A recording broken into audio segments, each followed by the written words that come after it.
नमस्कार, मैं हूं सौरभ शर्मा। आप देख रहे हैं कुरुक्षेत्र। बहुत स्वागत है आप सभी का। और आज कुरुक्षेत्र में हम बात करने जा रहे हैं उस खतरे के बारे में जिसने चीन में हाहाकार मचा रखा है और भारत भी अब उसने दस्तक दे दी है। कोरोना का BF7 वेरिएंट भारत में आ चुका है। ये वही वेरिएंट है कोरोना का जिसकी वजह से चीन में हालात बेकाबू हो चुके हैं। अस्पतालों में जगह नहीं है। 4 केसेस भारत में आ चुके हैं, जिनमें से 3 कहां के हैं इसकी पुष्टि भी हो चुकी है। 2 गुजरात में केसेस सामने आए हैं और 1 केस की ओडिशा में मिलने की पुष्टि हुई है। गुजरात के वडोदरा में एक NRI महिला में यही BF7 वेरिएंट पाया गया है, जो कि कोरोना के वेरिएंट ओमिक्रॉन का ही एक स्वरूप है। और इस बात से भारत में आप यूं कह सकते हैं कि एक इमरजेंसी बटन प्रेस हो गया है। आज भारत सरकार की एक हाई लेवल मीटिंग हुई, जिसमें केंद्रीय स्वास्थ्य मंत्री, भारत सरकार के कई अधिकारी, कोविड मैनेजमेंट से जुड़े अफसर, नीति आयोग के ऑफिशियल शामिल हुए। और अब ये मीटिंग आगे भी लगातार होगी, सीरीज चलेगी। जनवरी में फिर से स्वास्थ्य मंत्रालय एक रिव्यू मीटिंग करेगा।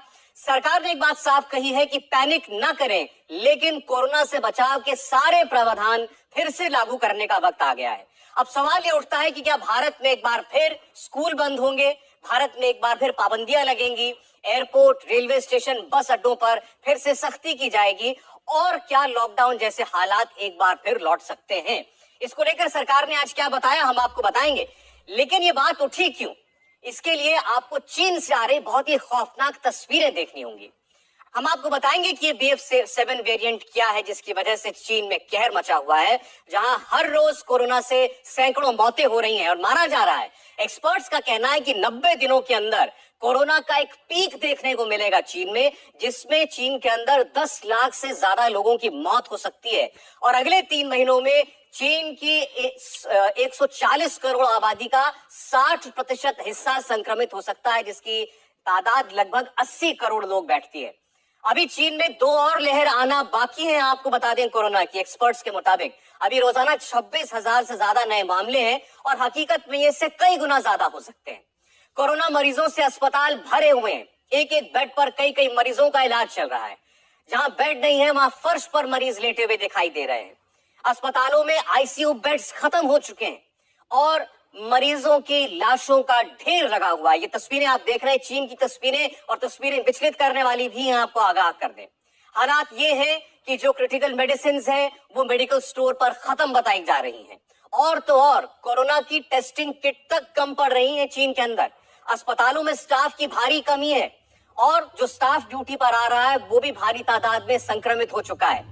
टेम्पररी हेल्थ सेंटर्स और ICU में लोगों का इलाज किया जा रहा है। शंघाई में आपको बता दें 2.5 लाख अस्थायी बेड बनाए गए हैं कोरोना संक्रमित लोगों का इलाज करने के लिए। और हालात इतने खराब हैं कि मुर्दा घरों के अंदर, मॉर्चरीज में अब शव रखने की जगह तक नहीं बची है। अंतिम संस्कार के लिए कई कई दिनों का लॉक जैम है। लंबी लंबी लाइनें शवों की लगी हुई हैं। और ये सब कुछ शी जिनपिंग की सरकार की मिसमैनेजमेंट का नतीजा बताया जा रहा है। अभी तक जो चीन सरकार जीरो कोविड पॉलिसी पर चल रही थी, वो अपने लोगों के दबाव में आई, ढील बरती गई, और उसके बाद जब बैन हटा तो बेतहाशा केस बढ़े। इसके अलावा चीन की अपनी 2 वैक्सीन, जिनके अलावा कोई और वैक्सीन चीन में नहीं लगाई जा रही है, उनका असर भी बेहद कम बताया जा रहा है। ये दोनों वैक्सीन कम इफेक्टिव बताई जा रही हैं, जो कि चीन के अंदर लोगों को लगी हैं। साइनोवैक्स और साइनोफार्म ये वैक्सीन है। सख्त लॉकडाउन जब खत्म हुआ उसके बाद लोग घरों से बाहर निकले, लेकिन सख्त लॉकडाउन का एक नतीजा ये था कि भारत में जैसे एक बड़ी आबादी को संक्रमण हुआ और एक नेचुरल इम्यूनिटी मिली, ऐसे चीन के लोगों के पास वो इम्यूनिटी मौजूद नहीं है और ना ही वहां पर पर्याप्त संख्या में लोगों को वैक्सीन भी लगी है। अपार्टमेंट्स और घरों को सील करके रखा गया था, इस वजह से लोगों में हर्ड इम्यूनिटी विकसित नहीं हुई। वैक्सीनेशन भी कम रफ्तार से हुआ, जिसकी वजह से अब कोरोना बहुत तेजी से फैल रहा है। आपको बता दें, केवल करीब 58% नौजवानों को, युवाओं को ही पूरे चीन में वैक्सीन लगी है। और 80 साल से ज्यादा उम्र के लोगों में तो ये तादाद और भी कम है। 80 साल से ज्यादा उम्र के केवल 42% लोगों को वैक्सीन लगी है। भारत की अगर आप बात करेंगे तो भारत चीन की तुलना में इस वक्त बहुत संभला हुआ है। भारत में इस वक्त कोरोना को लेकर कोई ऐसा पैनिक नहीं है। बहुत कम मामले आ रहे हैं। पिछले 24 घंटे में केवल 131 नए मामले देखने को मिले हैं। पूरे देश में एक्टिव केसेस की संख्या 3,408 है।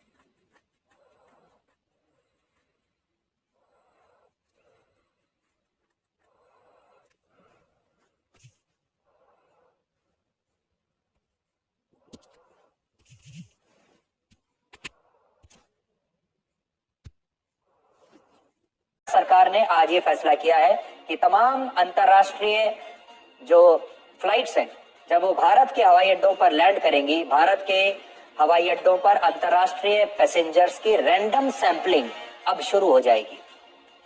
आज केंद्रीय स्वास्थ्य मंत्री मनसुख मंडाविया ने इस वायरस पर रोकथाम के लिए एक हाई लेवल मीटिंग बुलाई और नोट करने वाली बात यह है कि इस मीटिंग के दौरान आप देखेंगे जितने भी लोग इस मीटिंग में मौजूद थे सभी ने मास्क लगाया हुआ था।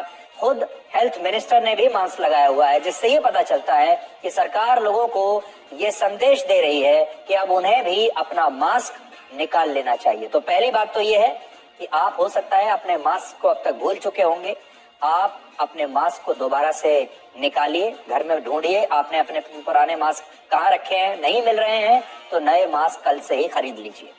ये तस्वीर पिछले महीने की है, जब स्वास्थ्य मंत्री ने इसी तरह एक और बैठक में आप देखिए किसी ने भी मास्क नहीं पहना था, स्वास्थ्य मंत्री ने भी मास्क नहीं लगाया था, लेकिन आज की बैठक में मास्क भी था और कोविड को लेकर सरकार की चिंता भी साफ दिख रही थी। इस बैठक में 3 बड़े फैसले हुए हैं, वो भी जान लीजिए। पहला बड़ा फैसला, कोविड के नए वेरिएंट की पहचान के लिए अब मरीजों के सैंपल्स जीनोम सीक्वेंसिंग पर ज्यादा जोर दिया जाएगा। दूसरा फैसला, ऐसे इलाकों की पहचान की जाएगी जहां संक्रमण के मामलों में वृद्धि हो रही है। लोगों को कोविड के नए खतरे से सावधान किया जाएगा और ऐसे देशों से आने वाले लोगों की कड़ी निगरानी होगी जहां कोविड तेजी से फैल रहा है। और इसी क्रम में हम आपको बता चुके हैं कि अब इसके अलावा केंद्रीय स्वास्थ्य मंत्रालय ने इस पर देश के सभी राज्यों की सरकारों को एक पत्र लिखा है और उनसे कोविड की टेस्टिंग और निगरानी पर जोर देने के लिए कहा है। चाइना के मुकाबले हमारी सिचुएशन बहुत बेहतर है, लेकिन सतर्क रहने की जरूरत है, विजिलेंट रहने की जरूरत है, प्रॉपर सर्वेलेंस की जरूरत है कि कहीं पे भी केसेस अगर बढ़ रहे हैं तो हम उसको जल्दी से पिकअप कर लें और वहाँ पे टेस्टिंग कर लें, जिससे ये पता चल जाए कि कोई नया वेरिएंट तो नहीं आ रहा और हम उसको आगे फैलने ना दें।